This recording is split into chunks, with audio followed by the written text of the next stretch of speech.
Can we remove friends from Rave App? In this video, we are going to find out. So let's start without any delay. Open up the application Rave.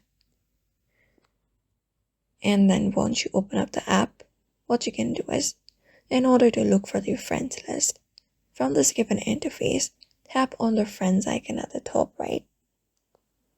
And once you go ahead and do that, here you will be finding the people and the video that you've added.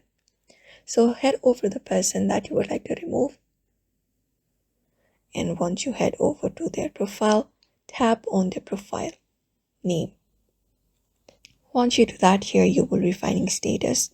So if you're trying to remove that friend, you can try looking for the remove option, but unfortunately we do not have it. So even though you tap on the three dot at this chat section at the top, we do not have a remove option. Unfortunately, we do not have a remove friends option from Rave app. So unfortunately, we cannot do it once they have been added onto our Rave account. So I hope this video was helpful. Give it a thumbs up and subscribe for more tips and tutorials, and we will see you on the next video.